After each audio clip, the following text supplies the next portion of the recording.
Tunafurahi sana sana sana kukutana tena nanyi watazamaji wetu wa Vuvamu Television. Kama kawaida, wakati yote ikitimu siku kama na hiyo, tunakuyaka mbele zenyu ili kuwaletea mada yenyu. Tuzungumuze moja ya mada ya Vuvamu Television inayokuwa na nia ama inayokuja ili ya kuamsha watu weusi akili na kuwatosha ndani ya giza. Ni moja ya mada ambayo inaletwa naye mzee Bwinja mwenye mali Kajibwami, moja ya wapashabari wa Vuvamu Television. Tunaangalia bwana Mfumu Kusukia Munzala Pana na Ngola Nesongi Anzila, yule anayeendelesha kazi yake Walongo Fumukimbangu ya tarehe ya 1921. Tunaangalia vile vile Nganga Ngunza Shamamba Mvundi ya Goma. Kwa kweli tunajua kuwa wengi wako mbele ya television yao wakisubiri mada yenyu. Kama kawaida, tunakuya ndani ya mada tuzungumuze ya siku ya leo. Ndani ya mada yetu ya siku ya leo tuzungumuze, tutongelea apport ya medicine traditionnelle ndani ya medicine moderne yetu. Tununa leo wako wanatumia madawa za kizungu, kwa kuwa babu zetu toka zamani waliweza wakitumia dawa za asili. Sitakuwa mimi peke yangu hapa fasi ya kazi, bali tutakuwa naye mmoja ya wamfundishi wale ambao wanaofundisha namna gani ya kutunza na dawa za majani ama dawa za asili. Tutampokea mmoja ya wamfundishi toka nchi ya Jamhuri ya Kidemokrasia ya Kongo, jimbo ya Kivu ya Kaskazini, pale Mbanza Butembo. Mzee, jambo, habari gani? Tunatoa shukrani kwa mpasha habari kwa kutualika ndani ya mada tuzungumuze, mada ambayo inaendaki kuna lamusha akili ya weusi mahali pote wiko duniani.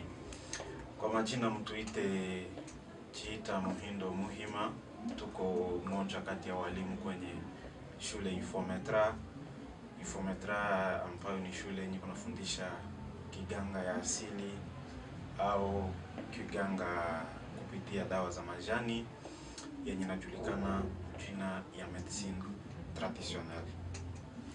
Kwa kweli kisu mliweza kutualika na mada ambayo mmeweza kutuambia Waafrika walileta msaada gani kwa maendeleo ya kiganga ya kisasa. Hiyo mada ni mada nzuri, sababu ndani yake mko mambo mengi ambayo watu wanaenda kutoyaelewa vizuri. Ndio maana mbele tuendelee na mada ambayo mmetoka kutuambia. Ni mzuri kwanza elezea basikilizaji misemo fulani fulani ambayo labda inaeleweka vibaya. Kwa kweli ni pamoja naye njo tutongelea mada yetu ya siku ya leo. Lakini swali ya kwanza tulipenda tuswali ndugu, ni tunapenda tujue tofauti ama difference gani na kuwaka kati ya medicine traditionnelle na medicine moderne. Ndio bwana mpasha habari, ile swali ni nzuri ya kuonesha pishano kati ya medicine traditionnelle na medicine moderne. Kuna pishano gani? Kuna utofauti gani kati ya kiganga cha asili medicine traditionnelle na kiganga ya kisasa? Pishano ni kwamba ya kwanza, medicine traditionnelle na medicine moderne yote ni kiganga. Yote ni kiganga, inatunza magonjwa, inaelewa urefu magonjwa hayo, inaelewa vile mwili wa mtu. Lakini pishano ni kwamba medicine traditionnelle inatumikisha mienendo ambazo labda mtu aliachiwa na babu yake, au labda mtu aliamini kupitia dini moja fulani kwamba liani fulani au kitu kingine fulani inaweza kutunza magonjwa. Medicine traditionnelle gisi tuliweza kusema awali, inatunza kupitia madawa ambazo zinkali na uumbaji, madawa ambazo zinkali naturel, namna gisi watu wanazoa kusema. Namna nyingine wanasema kwamba medicine traditionnelle inafanya extrait total de plante, ni kusema inakamata mumea na inatosha vyote vyenye viko ndani ya mumea, inatunza nayo mgonjwa. Kitu yenye haiko mu medicine moderne, sababu medicine moderne ayo inatafuta kufupisha madawa, ikamate isintetize dawa mwa fulani, waangalie muliani mko na nguvu ya namna 9 au 8, watatafuta watoshe ile hizo nguvu moja kwa moja. Donc wanafanya synthèse na banaenda kutunza nayo magonjwa. Alors watu wanazoea kusema medicine moderne ni medicine yenye conventionnelle, ni kusema ni watu waliikala kisha wakakubaliana kitu fulani au kitu kingine fulani. Na watu wanazoea kusema kama medicine moderne ni medicine ambayo inakusanya nchi zote duniani. Lakini kupitia haya mada tutaenda kuelewesha kama medicine moderne ni medicine yenye tunaweza ita medicine ya wazungu ama la medicine occidentale, sababu ichapo wanasema kama inakusanya nchi zote, lakini tukaangalia urefu ni habari zao, habari za watu ambao waliishi kwao ndizo zinavuma ndani ya kile kiganga. Kwa kifupi, pishano yenye iko kati ya medicine moderne na medicine traditionnelle iko kungambo ya kutunza magonjwa ni mamoja, kama ni malaria au yenye tunaita paludisme. Ku medicine moderne na ku medicine traditionnelle itakuwa tu ni malaria. Kama mfano kutakuwa vipimo mwa fulani, microscope inaweza tumikishiwa hata ku medicine moderne kisi ku medicine traditionnelle. Tukenda angalia mwili wa mtu ku medicine moderne ni yengine, ni haiko yengine. Donc ku medicine moderne ni mwili moja na ku medicine traditionnelle ni mwili mmoja. Lakini pishani iko kati ya kutunza. Medicine traditionnelle inatunza madawa ambazo hazikubadilishwa sana na inakamata vyote ambavyo viko ndani ya mumea, contrairement na medicine moderne ambayo itatafuta ifanye nini, ifupishe. Ijapo nimeweza kuelewesha kama hakuna pishano mingi kati ya medicine traditionnelle na medicine moderne, kuko zingine taifa ambazo medicine traditionnelle ya kwao inakuwa safi na pishana na medicine moderne kwa mambo mwa fulani hata isiyo ya namna kisi ya kutunza. Mfano ambayo tunaweza kamata kwa wa China ambao wao namna kisi wanaelewa kiganga haiambatane kwa ujumla na namna kisi medicine occidentale au medicine ya wazungu inaweza kusema. Tutaenda kubieleza urefu kuhusu namna kisi wao wanaelewa kiganga kupitia yin na yang ambayo tunazoea kuona mingi kwa vitu mingi ambao wanaenda kutengeneza. Mtazamaji, vile mpasha habari ni ile ndio tunaweza kamata, tunaweza kujua kama pishano kati ya medicine traditionnelle na medicine moderne. Ni kusema kwa kifupi, pishano iko kati ya inakaa kwenye namna ya kutunza. Tunafata gisi unatoka kujibu swali yetu ya kwanza, lakini tupenda kutujue kiganga kupitia dawa ya majani ilitoka wapi? Ye tunaona kama babu banenda banatwala, banachuma mayani, banachanga, banatwanga, banatosha mai, banasema no kunya mai utapona, fanya hivi utapona. Kiganga kupitia dawa ya mayani ilianza wapi? Ni swali nzuri ambao mmeweza kutuuliza. Kiganga kupitia dawa za majani kilitoka wapi? Watu walipata akili tangu siku gani ya kujitunza kupitia majani? Bwana mpasha habari, kiganga kupitia dawa za majani kilianza tangu zamani. Hatuna uhakika, hatuwezi leta uhakika kuhusu miaka, lakini ni zamani. Tangu zamani watu walikuwa wanajitunza kupitia dawa za majani. Wakati walikuwa nasikia mwili haiende vizuri, walikuwa nakamata mijani mwa fulani au yule nyingine, wanajitunza nazo magonjwa ambazo walienda kukua wanasikia. Kuna vile taifa ambazo ziliweza kuendelesha ile namna ya kufanya.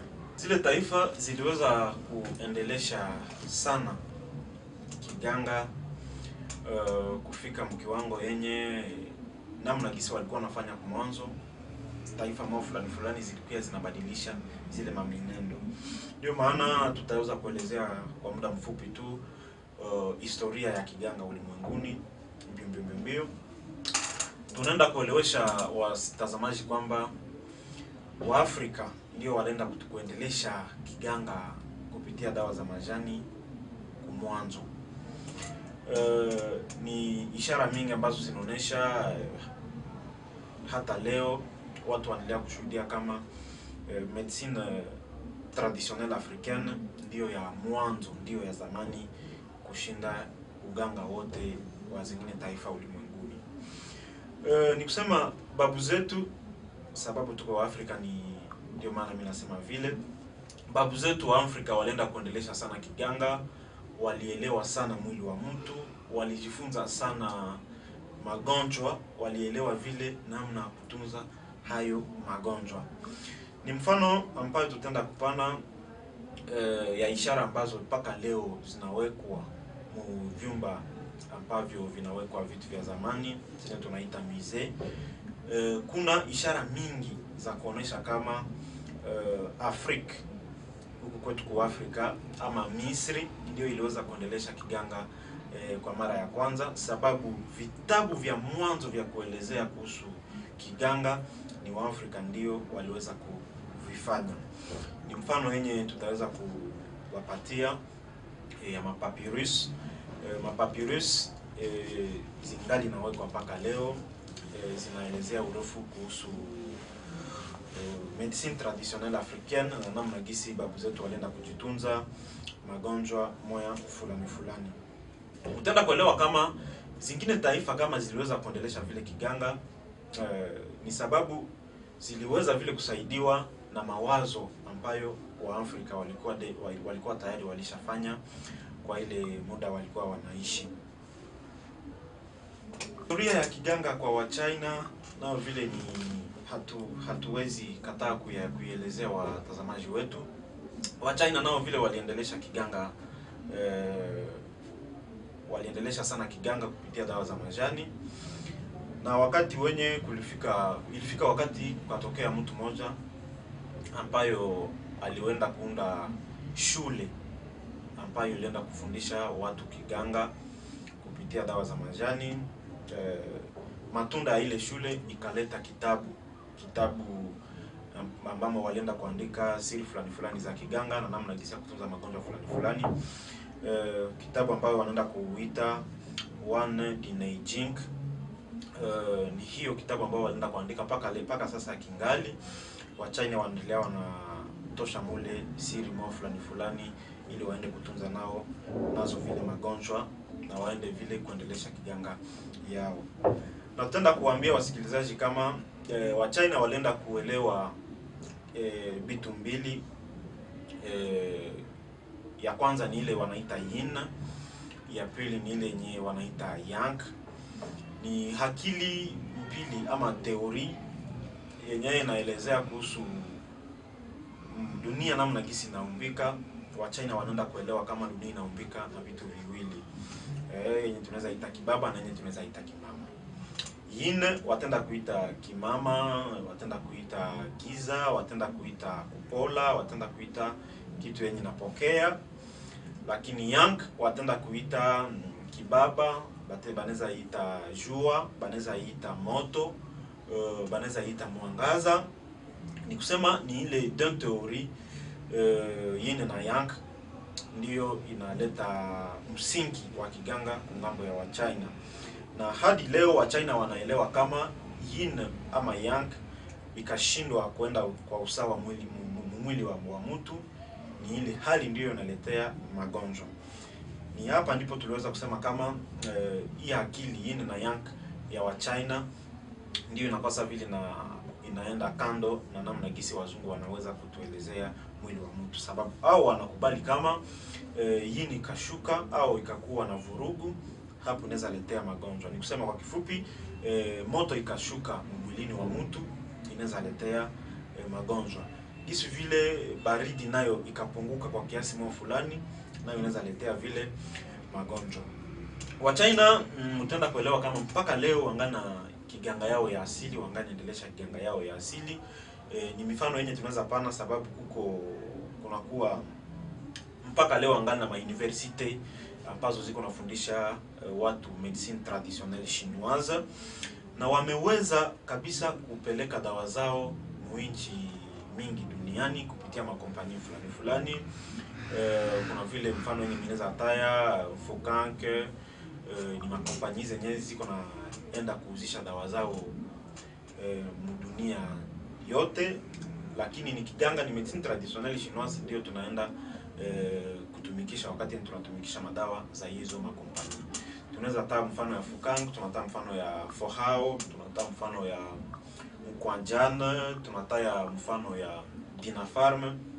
Ni makampuni ambazo walienda kuunda ili ziweze kusambaza dawa zao za asili duniani pote. Na kisi vile niweza kusema walishaunda Université de la Médecine Traditionnelle Chinoise, masomo ambayo iko ndio inafunza watu mpaka leo namna gisi ya kufanya kiganga yao ya wa China. Kuna vile wa Afrika wa moja ambao walishasoma vile ile walishasomelea kwa ile masomo.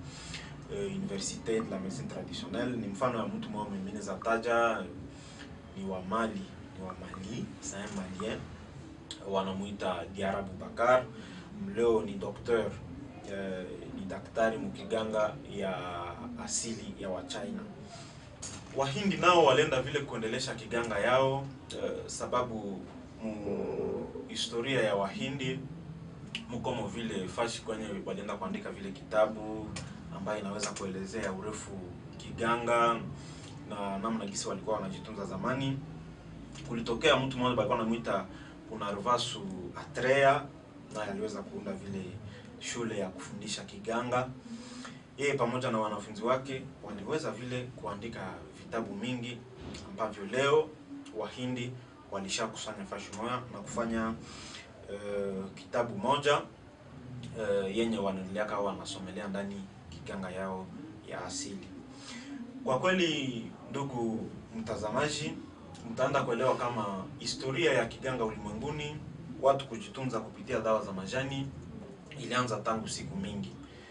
Na kupitia ile historia kidogo fupi ambayo tunaweza kubaonesha, tutaenda kuona kama ni Afrika ndio mpaka leo inakuwa sawa vile natupilia kiganga yao. Sababu tukaangalia kwa wazungu leo kiganga ambayo tunatumikisha tunaita medicine moderne, japo ni medicine occidentale. Hizo vile tuliweza kubaelewesha. Medicine chinoise ambayo leo tunatumikisha dawa zao kupitia makompani fulani ni kiganga yao, ni kiganga ya asili yao. Wahindi nao vile tunaweza kutumikisha dawa zao kupitia makompani zao Shivalik na vitu vingine, makompani ambazo ziko naleta dawa za Wahindi wiko naelesha vile medicine traditionnelle indienne wanaifikisha kwa Afrika, na shi wa Afrika tunatumikisha. Kwa kifupi tutaenda kuona kama kufuatana na historia ya kiganga ulimwenguni ni Afrika ndio hainkali na kiganga yao ya mwanzo. Ilishakategemea namna ya kufanya kiganga ya zile zingine mataifa. Utaenda kuta wa Afrika wanatumikisha kiganga ya wazungu, wanatumikisha kiganga ya Wahindi, kiganga ya wa China, lakini wao wenyewe wiko na difficulty ya kuweza kujitunza kupitia dawa ambazo wa Afrika wao wenyewe waliweza kutengeneza. Kwa kweli tuko tunasonga mbele ndani ya mada yetu tuzungumuze ya siku ya leo. Tulipenda tujue Bwana Muindo, wewe unekuwa mwalimu kwenye shule inayofundisha gisi ya kutunza na majani ama uganga ya asili ya babu zetu. Tulipenda kutujue kiganga ya leo ilianza toka wakati gani ama ilianza namna gani? Kiganga ya wazungu nayo vile ilianza vipi? Ndio swali ambalo unaenda kutuuliza. Mtenda kuelewa kama wazungu nao vile kumwanzo walienda kutumikisha dawa kupitia majani, donc walifanya hii tunaweza ita medicine traditionnelle. Leo mkufanya ile hali ndio kulitokea watu wa moja ambao walikuja na akili fulani. Walikuwa wengi, lakini tutaenda kutaja tu mfano wa watu mbili. Kuna mmoja waliita Hippocrate, watu wanamsoma urefu kwenye shule. Hippocrate, wazungu wanaenda kueleza kama ni yeye ndiye baba wa kiganga kwao, donc le père de la médecine occidentale, sababu aliweza kuleta mwangaza namna yao ya kutunza, namna yao ya kutumikisha majani au kutumikisha madini au kutumikisha ngozi za nyama au zingine sehemu za nyama ili watengeneze dawa. Wanaenda kusema kama Hippocrate aliweza kueleza urefu na akaweza kuelezea kama mtu akigonjwa ni vurugu ndio inakuwa tu mwili, hakuna kitu kingine ambayo inaweza letea magonjwa kama haiko vitu ambavyo vinaweza andama mtu. Aliweza kusema vile sababu kwa wakati mbele yake kulikuwa kushakuwa akili za kusema kama mizimu mbaya inaweza letea magonjwa, kama namna mtu banaweza mtupilia magonjwa, bana kutupia vitu ambavyo vitatokea namna ya kiroho kisha unagonjwa. Ndani Hippocrate alikuwa nakatala ile maakili na anasema no, kitu yoyote ambayo inaweza fika kumwili wa mtu ni vurugu tu ambayo ilikuwa mwili au ni mikrobe fulani ambayo iliingia ndani ya mwili wake. Kupitia makazi fulani nenda kufanya, aliandika vitabu mingi, lakini akili zake alizitosha kwenye vitabu vya zingine taifa ambazo tuliweza kutaja, ambazo zilikuwa ziendelesha zaidi sana kiganga yao.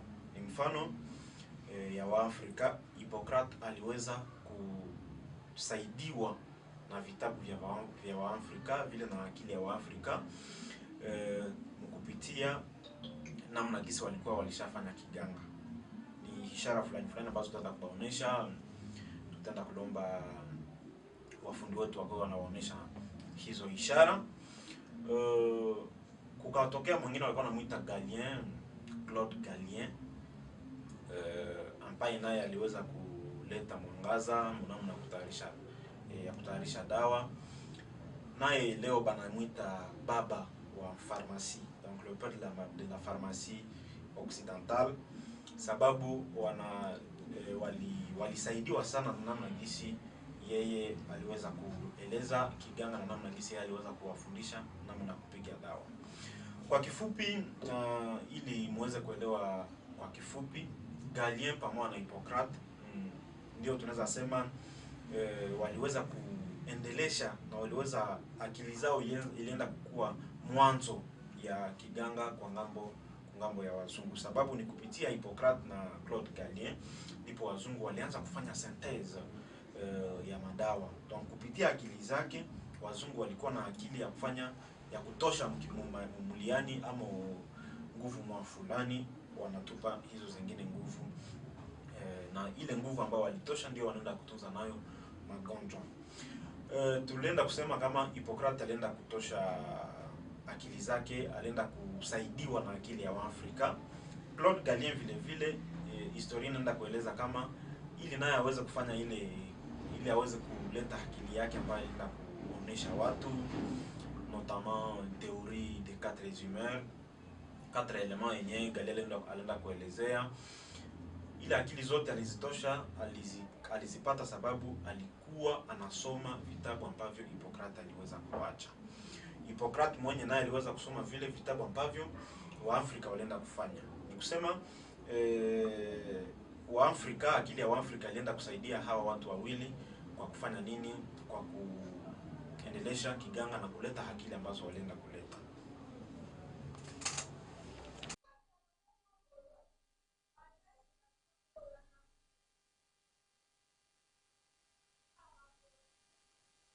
Kwa kweli tunafata vizuri gisi unatoka kutufasiria, lakini mimi na watazamaji wetu wa Ufahamu Television tulipenda tujue nini inaonyesha kuwa kiganga ya leo ni kusema medicine moderne ilisaidiliwa sana na kiganga ya asili ama medicine traditionnelle.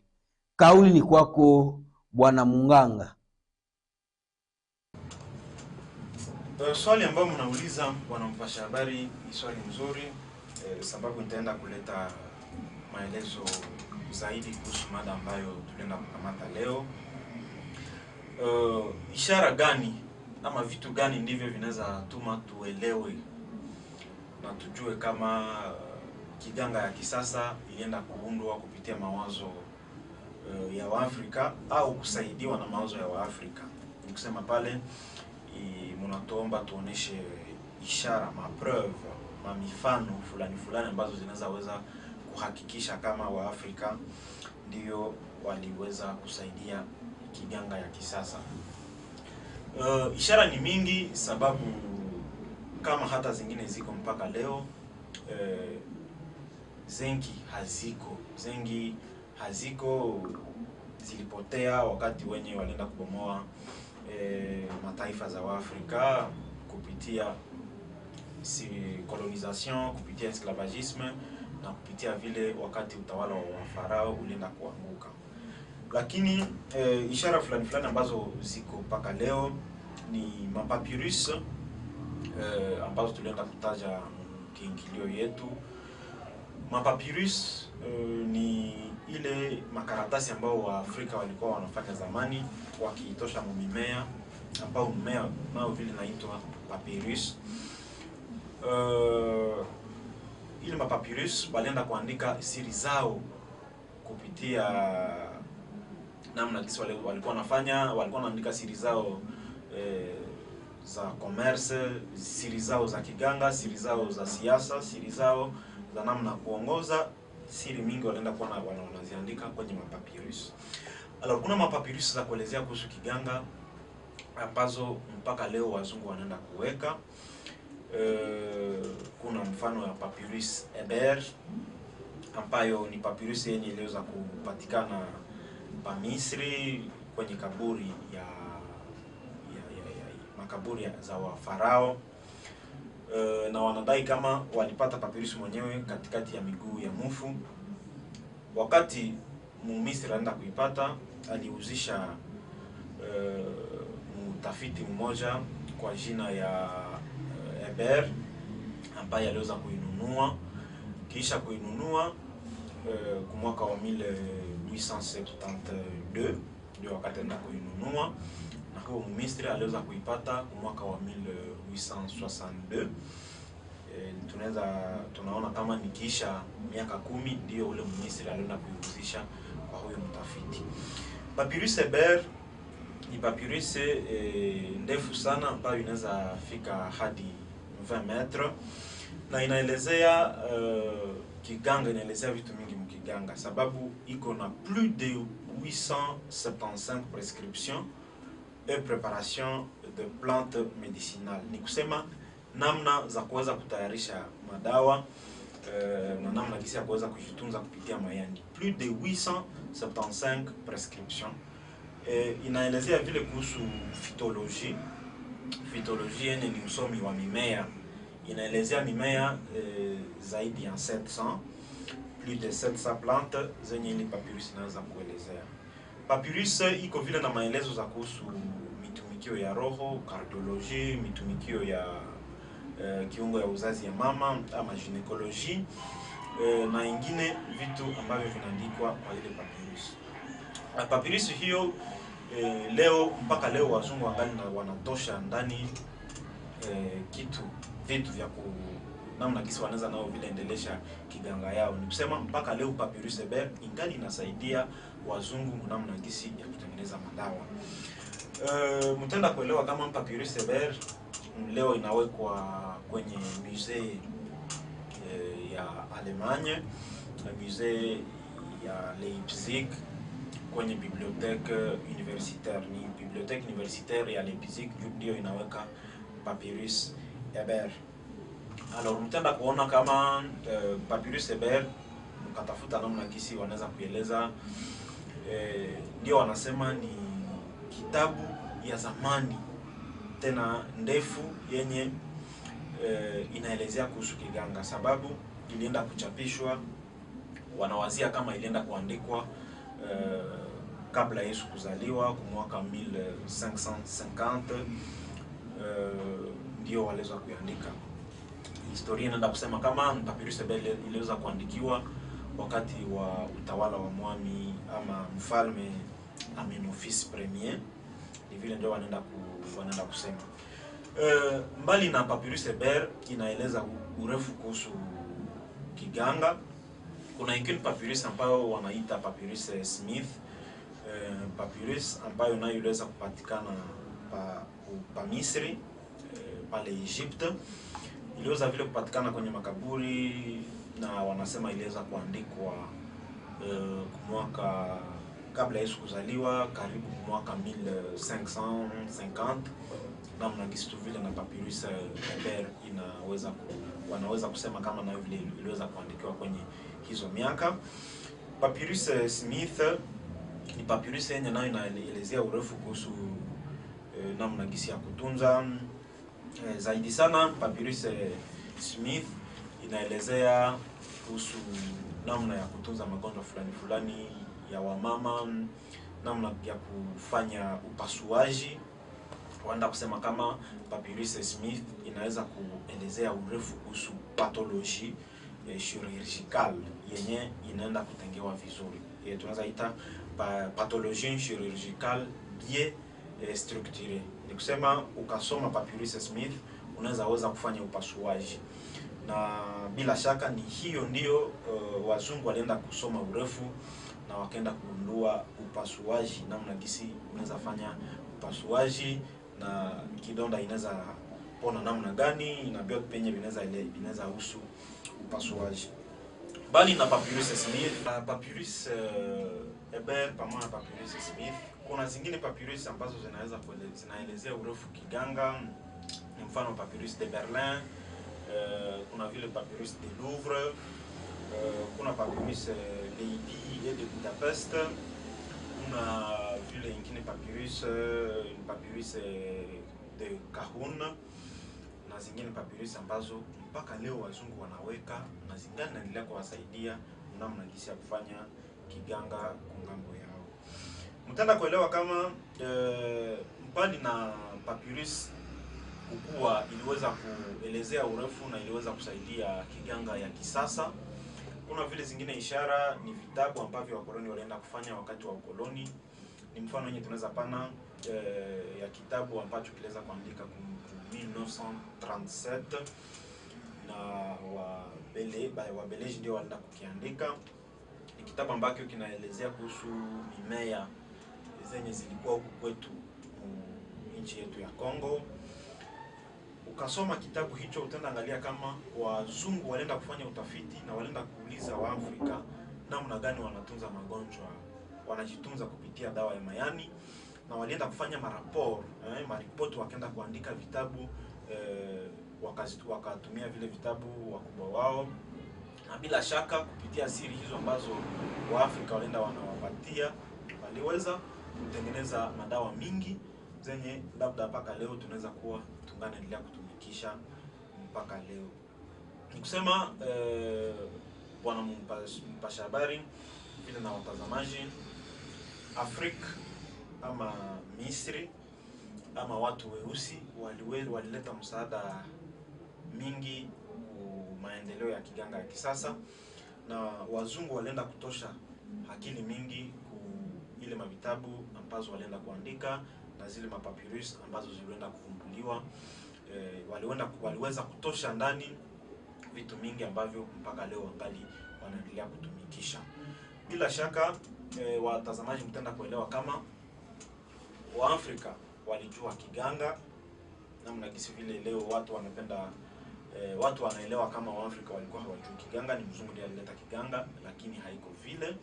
Waafrika walijua kiganga sana kushinda taifa yoyote ile duniani, na akili ambazo Waafrika walienda kufanya, vitu ambavyo Waafrika walienda kufanya, ambavyo walienda kuandika kupitia zile mapapyrus na ingine ishara ambazo labda sitaweza kueleza saa hizi, ni zile ishara ambazo wazungu walienda vile kufanya kiganga yao.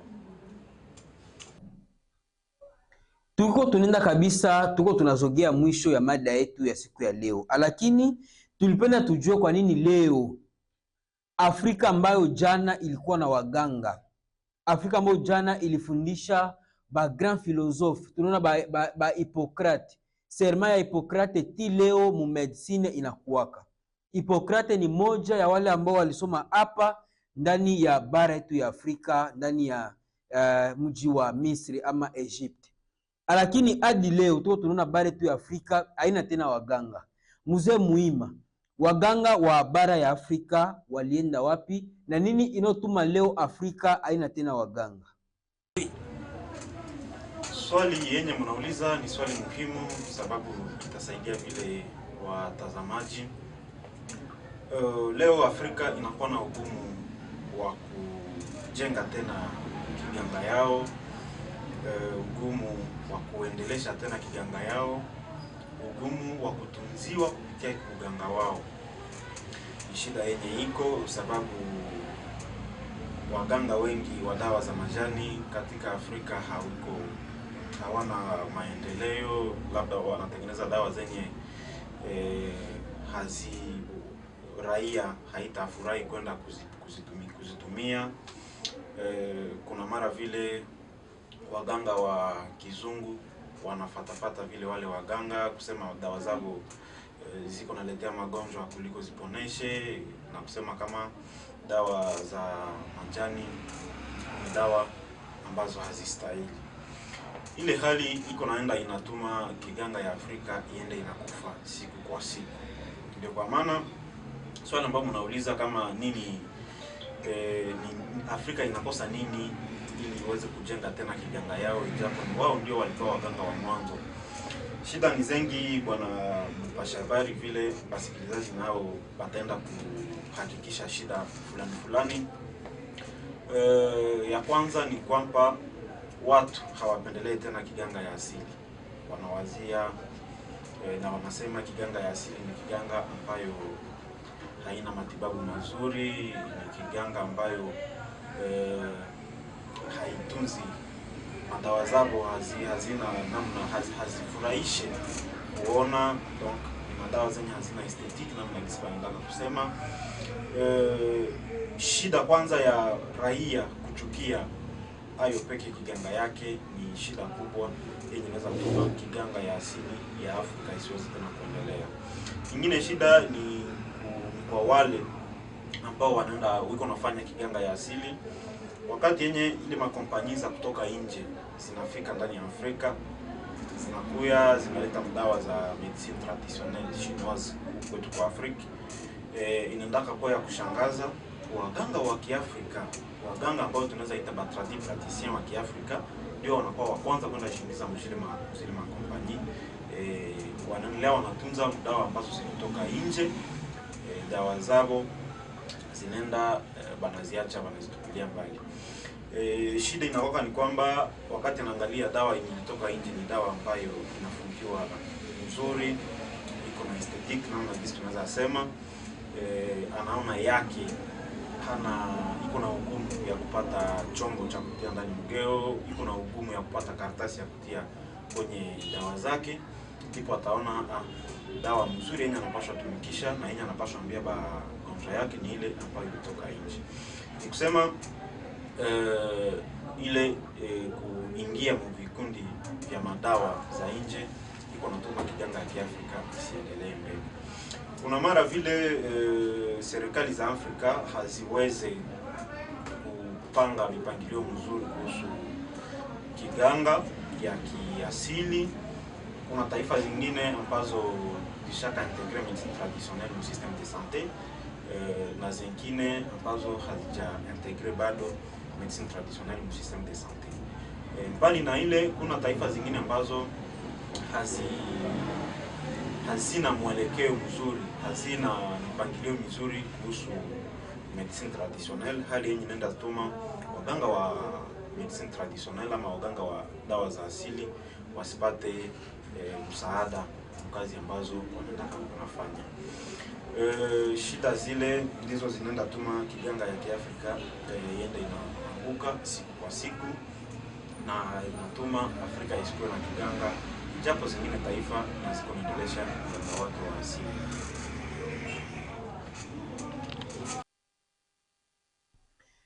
Swali yetu ya mwisho ya siku ya leo, mimi na watazamaji wetu wote wa Vuvamu Television, kwa kweli mzee, tulipenda tujue il y a encore la possibilité ya kusema kuwa tujenge tena kiganga ndani ya bara yetu ya Afrika. Pia faida yayo itakuwa nini tukirudisha kiganga ndani ya bara yetu ya Afrika?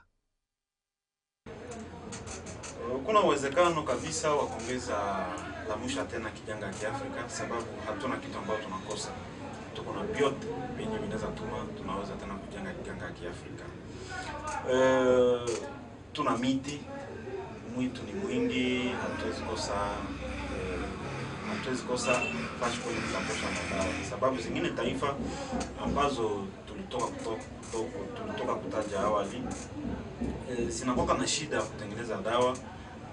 Tunakuwa tunaona wanatoshaka zingine madawa huku, ngozi za makekina banakuwa tunazitosha huku, wanazipeleka kwapo juu baada tengeneza nazo madawa. Ingekuwa kusema miti hizo ziko kwapo, hawangekuja kwa Afrika kutafuta miti.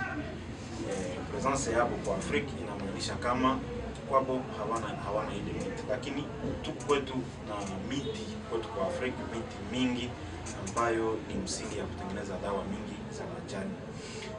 Na tunaweza kuambia watazamaji kama kuna zingine miti ambazo hazijavumbuliwa bado, na zinaweza kuwa zishavumbuliwa, zingine zinaweza kuwa bado zishakavumbuliwa, lakini nguvu zake za dawa hazijavumbuliwa bado. Tukisema kujenga kiganga ya Kiafrika itatusaidia kutengeneza tena dawa zingine ambazo hazijakuwa, hali yenye itatuma tuweze tena kuponya magonjwa ambazo tulikuwa tushakashindwa kuponesha. Na vile kulamusha tena kiganga ya Kiafrika itasaidia Afrika kujitegemea na dawa. Hatutakuwa tena naenda labia fashi nyingine kutafuta matibabu, sababu ni shida kubwa kwenye Afrika, wakati wenye hata wakubwa waongozi wa Afrika akasikia mwili inagonjwa, anakimbia kwenye nchi za kigeni kwenda kujitibu. Tukaweza kujenga kiganga ya Kiafrika namna gisi naomba, na tunaweza ona tunapana jitunza shie peke bila kwenda leta dawa fashi nyingine.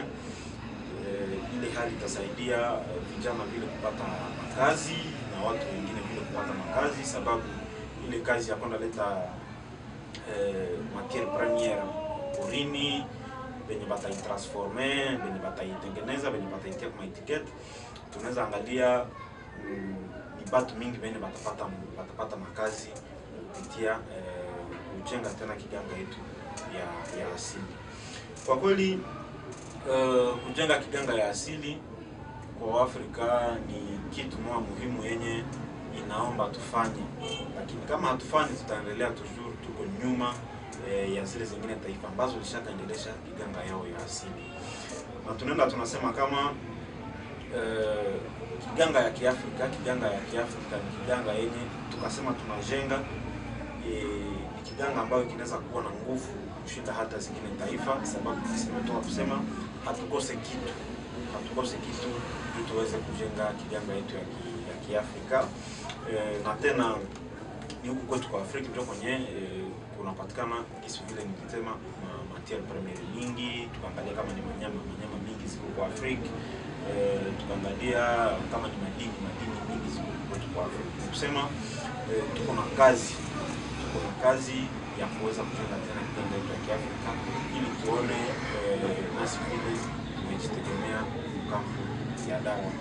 Watu wanaweza sema kama ni vigumu kujilancer medicine traditionnelle, lakini kwa sasa ni kusema kama serikali na waongozi wote wa Afrika wakaingia mwile mawazo ya kutengeneza vile masomo za kujifunza kiganga ya asili. Namna kisi tuko nafanya kuiformetra Afrika inaweza former nayo vile waganga wa kupitia dawa za majani ambao wataenda wanaendelesha ile kazi mpaka kufika kiwango yenye nasi kiganga yetu ya Kiafrika ipate onekana na ipate kujulikana vizuri. Sababu shida ni kwamba dawa ambazo waganga wa Kiafrika kwa sasa wiko natengeneza wanashindwa kuipatia form ya mzuri, wanashindwa kuipatia sura nzuri ambayo mgonjwa anaweza kuwa na hamu ya kutumia. Ni kusema ile ambao wanaita form galenique kwetu kwa Afrika iko sawa vile wa Afrika hawaijui, hawana ile uwezo ya kuweza kutengeneza vile dawa iweze kuwa na ile form. Ni kusema bwana Mpashabari kupitia ile maneno ndio tunaweza kufanya nini, ndio tunaweza kuongea watazamaji wetu kama wajilancer médecine traditionnelle ni secteur moja yenye iko négligé yenye tunapaswa kufanya namna yote ya kulamusha. Tunafurahi sana kuona jinsi ulitika aliko yetu ya siku ya leo. Kwa kweli television inatumikaka na saa, tunaona kabisa tunaenda mwisho ya mada yetu tuzungumuze ya siku ya leo. Lakini kabla tumalize mada yetu, tuko tunajulisha watazamaji wetu kuwa bara yetu ya Afrika ilikuwa na uganga ama ilikuwa na medicine kabla mzungu aje hapa kwetu ndani ya bara yetu ya Afrika. Pia kabla mzungu aje tulikuwa tukitunza watu, wagonjwa walikuwa wakipona. Lakini ni kupitia mzungu njo ikatumana ile yote ujuzi ya watu weusi ikaribika, ikatumana leo watu weusi wako wanaenda tafuta dawa fasi nyingine. Unakunya dawa ole upone inaua maselile za mwili, inatumana kesho mtu mweusi anakufa mbio, esperance de vie inashuka sana. Tukirudiria Walongo Fumukimbangu njia yake Fumukusu kya Muzala Panda Nesongia Nzila njo itatumana leo tutarudisha uganga ama medicine ndani ya bara yetu ya Afrika. Tutajenga Kongo, tutajenga Afrika, pia tutajenga dunia nzima kwa kuwa l'Afrique est le berceau de l'humanité. Tunaenda mwisho ya mada yetu ya siku ya leo Mzee Muhima. Tunafurahi sana kupokea hapa fasi yetu ya kazi. Tunatumaini kuwa tena siku nyingine tutakupokea ili uje tena ufasirie vizuri ile ambayo unabakia nayo, kwa kuwa tunaona uko mtu wa ujuzi kabisa. Pia tunapiga shukurani kwa watazamaji wetu wote, pia wafundi wote wa Vuvamu Television. Tunaona Bwana Mbala Mansadila, ne Kwaku ya Kalau Maisha, ne Futila Mayunga, bila kusahau ne Ntimba le Superlatif Absolu. Pia watazamaji wetu wote Ngangangunza Shamamba Mvundi ya Goma. Tunajua watoto wa Goma wako na kusubiri sana ili uende tena uwapelekee elimu. Bila kumsahau Nengwa Jika, Eleka Forever kama kawaida, hatuwezi kumsahau.